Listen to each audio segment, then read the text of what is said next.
Hello friends, BPSC class में आपका स्वागत है। तो आज हम लोग फिजिक्स के चैप्टर 5 को देखेंगे, विद्युत यानी कि इलेक्ट्रिसिटी को। तो चलिए शुरू करते हैं। पहला क्वेश्चन, जब कांच की छड़ की रेशम से रगड़ा जाता है तो छड़ जो है धनावेशित हो जाती है, यानी कि आपका आंसर बी यहाँ पे सही है। आगे है क्वेश्चन नंबर 3, दो विद्युत आवेशों के बीच लगने वाले बल से संबंधित है कूलम का नियम। आगे, यदि दो विद्युत आवेशों की मध्य दूरी की आधा कर दी जाए तो उनको मध्य विद्युत बल का मान हो जाएगा 4 गुना। समान आवेश में होता है विकर्षण। जब एबोनोटाइट की छड़ को बिल्ली की खाल से रगड़ते हैं तो एबोनोटाइट की छड़ ऋणावेशित हो जाती है। ये आंसर सही है। वस्तुओं का आवेशन किसके स्थानांतरण या फलस्वरूप होता है? इलेक्ट्रॉन के। आगे है, आप कार में जा रहे हैं, यदि आसमान से बिजली गिरने वाली हो तो सुरक्षित रहने के लिए क्या जगह है? तो कार की खिड़कियाँ बंद कर लेंगे। आगे 9 नंबर, दो स्थिर आवेशों के बीच लगने वाले बल उनकी मात्राओं के गुणनफल के अनुपाती तथा उनकी बीच की दूरी के वर्ग व्यक्तानुपाती होता है। यह नियम है कूलम का नियम। आगे है, किसी विद्युत परिपथ में इकाई धन आवेश को एक बिंदु से दूसरे बिंदु तक ले जाने में किए गए कार्य द्वारा मापा जाता है उन बिंदुओं के बीच को विभवांतर से।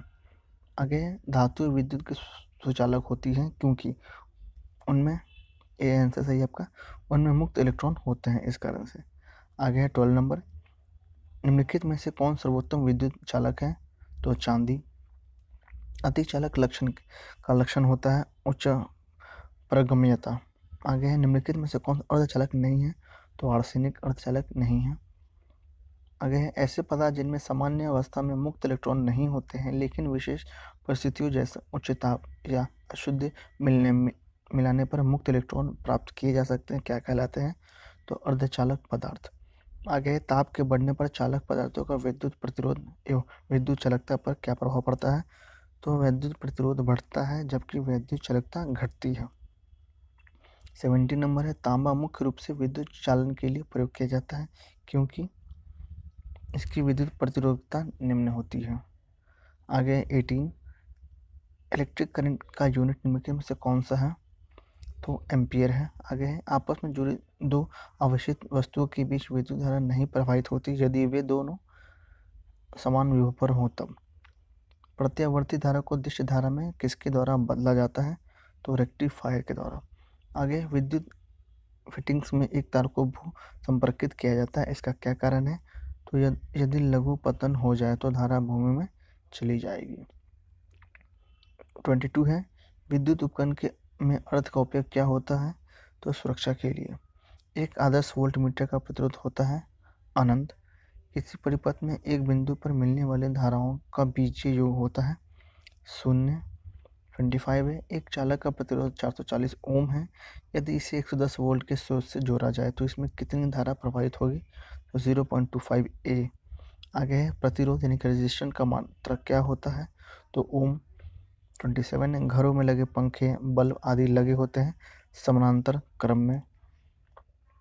किसी चालक के सिरों के बीच विभवांतर उसमें बहने वाली धारा के समानुपाती होता है, यह नियम है ओम का नियम। 29 है, यदि किसी तार का त्रिज्या आधी कर दी जाए तो उसकी प्रतिरोध क्या हो जाएगी? तो 16 गुना हो जाएगी। आगे है, ओम का नियम क्या परिभाषित करता है? तो धारा और वोल्टता दोनों को। 31 है, विशिष्ट प्रतिरोध का ऐसा ही मात्रक है तो ओम मीटर। आगे है, एक तार की लंबाई एल मीटर है, तार को खींच के उसकी लंबाई 2L मीटर कर दी जाती है, अब तार का प्रतिरोध क्या हो जाएगा? तो पहले से 2 गुना। आगे है, एक सामान्य शुष्क सेल में विद्युत अपघटक होता है अमोनियम क्लोराइड। Ammonium chloride. अब सूची 1 को सूची 2 से मिलान करना है। तो ऋण इलेक्ट्रोड है। इलेक्ट्रोड है आपका A2 यानी कि जिंक का बर्तन। धन इलेक्ट्रोड है आपका 2 यानी कि कार्बन की छड़। इलेक्ट्रोलाइट है आपका अमोनियम क्लोराइड। और विध्रुवक है आपका मैग्नीशियम डाइऑक्साइड। आगे है 35, एक कार की बैटरी में प्रयुक्त विद्युत अपघटक होता है तो सल्फ्यूरिक अम्ल। सल्फ्यूरिक अम्ल। आगे है, शुष्क सेल होते हैं तो प्राथमिक सेल। प्राथमिक सेल। आगे है, लोहे के ऊपर जिंक की परत चढ़ाने पर क्या कहते हैं? तो गैल्वेनाइजेशन कहते हैं उसे। आगे है विद्युत अपघटन की क्रिया में किसी इलेक्ट्रोड पर मुक्त हुए पदार्थ की मात्रा संपूर्ण प्रभावित आवेश में अनुक्रमानुपाती होती है। यह नियम है तो फैराडे का विद्युत अपघटन संबंधी प्रथम नियम। फैराडे का विद्युत अपघटन संबंधी प्रथम नियम। आगे है यदि किसी चालक की भौतिक अवस्था जैसे ताप आदि में कोई परिवर्तन न हो तो चालक के सिर पर लगाए गया विभवांतर उसमें प्रवाहित धारा के अनुक्रमानुपाती होता है। यह नियम है तो ओम का नियम। आगे है 40 फैराडे का नियम संबंधित है तो विद्युत अपघटन से। आगे है एक फ्यूज तार का उपयोग के लिए होता है अत्यधिक धारा प्रवाह के समय विद्युत परिपथ को जोड़ने के लिए। 42 है आपका घरेलू विद्युत उपकरणों में प्रयुक्त सुरक्षा फ्यूज तार उस धातु से बनी होती है जिसका गलनांक कम होता है। विद्युत फ्यूज बनाने हेतु तारों के निर्माण में प्रयुक्त धातु है अति शून्य प्रतिरोधकता और उच्च गलनांक होना ही चाहिए। 44 है बिजली सप्लाई में मेंस में फ्यूज एक सुरक्षा का उपकरण है के रूप में लगा हुआ होता है। बिजली के फ्यूज के संबंध में कौन सा कथन सही है? इसका गलनांक निम्न होता है। एक विद्युत सर्किट में एक फ्यूज तार का उपयोग किया जाता है तो सर्किट में प्रवाहित होने वाले अधिक विद्युत धारा को रोकने के लिए। आगे है फ्यूज का सिद्धांत है तो विद्युत का ऊष्मीय प्रभाव। आगे है सामान्यतः प्रयुक्त सुरक्षा फ्यूज तार बनाई जाती है टिन और लेड की मिश्र धातु से। टिन और लेड की मिश्र धातु से। आगे 48 एक बिजली के फ्यूज तार में सामान्यतः अनुप्रयोग के लिए निम्नलिखित में से कौन से गुण समूह का होना आवश्यक है? कम लंबाई, निम्न गलनांक और पतला तार। आगे है 49 बिजली के बल्ब का फिलामेंट किस तत्व से बना होता है? तो टंगस्टन का बना होता है। 50 है बल्ब को तोड़ने पर तेज आवाज होती है क्योंकि? तो बल्ब के अंदर निर्वात में वायु तेजी से प्रवेश करती है। 51 है बिजली के बल्ब से हवा पूरी तरह क्यों निकाल दी जाती है? तो टंक्शन तंतु के उपचयन को रोकने के लिए। आगे है 52 बिजली के बल्ब के मुकाबले फ्लोरेसेंट ट्यूब अधिक पसंद की जाती है क्योंकि? इसका आंसर आपका सी यानी कि ट्यूब में विद्युत ऊर्जा लगभग पूरी तरह से प्रकाश ऊर्जा में परिवर्तित हो जाती है इस कारण से। आगे है आपका 53 विद्युत बल्ब के तंतु के निर्माण में टंक्शन का प्रयोग होता है क्योंकि इसका डी है यानी कि उच्च गलनांक होता है। आगे नाइक्रोम के तार हीटिंग एलिमेंट के रूप में प्रयोग किए जाते हैं क्योंकि? बी और सी यानी कि इसका विशिष्ट प्रतिरोध उच्च है और लाल तप्त होने पर ऑक्साइड नहीं बनता। आगे 55 ट्यूबलाइट में व्यय ऊर्जा का लगभग कितना भाग प्रकाश में परिवर्तित होता है? तो 40 to 50%। आगे है 56 विद्युत धारा के ऊष्मीय प्रभाव पर आधारित घरेलू उपकरण है उपरोक्त सभी यानी कि विद्युत हीटर, ट्यूबलाइट और विद्युत आपका बल्ब। आगे 57 100 वाट वाले एक विद्युत लैंप का एक दिन में 10 घंटे का प्रयोग होता है। एक दिन में लैंप द्वारा कितने यूनिट ऊर्जा उपयोग होती है? इसका आंसर है एक यूनिट। आगे एक 100 वाट का बिजली 10 घंटे जलता है और 5 रुपये प्रति यूनिट की 10 विद्युत खर्च होगा तो कितना रुपये हो जाएंगे? 5 रुपये। किलोवाट घंटा किसकी इकाई है? विद्युत ऊर्जा की। आगे है बिजली के खपत का बिल किस मापन पर आधारित है? तो केवल वन यानी कि वाटेज। 61 है 100 वाट की बिजली का बल्ब यदि 10 घंटे जली तो बिजली का खर्च क्या होगा? एक इकाई यानी कि एक यूनिट। आगे है त्वरित चालक का आविष्कार किसने किया? तो बेंजामिन फ्रैंकलिन ने। त्वरित चालक बनाए जाते हैं तांबे के। मिलान नहीं ये कथन है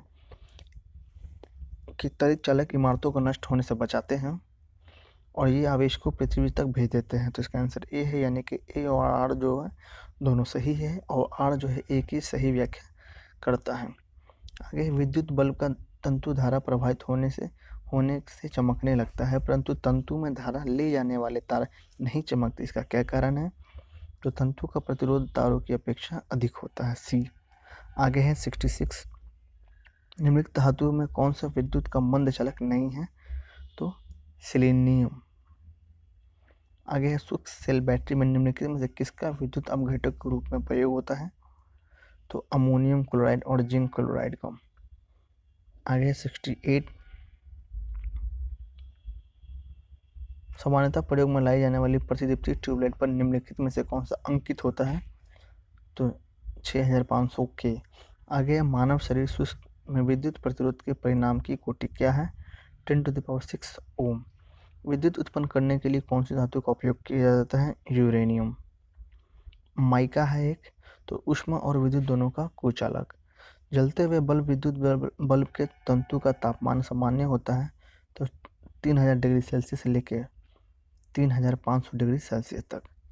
आगे है एम्पियर क्या मापने की इकाई है? तो विद्युत धारा। एक कृत्रिम उपग्रह में विद्युत ऊर्जा का स्रोत क्या है? तो सौर सेल।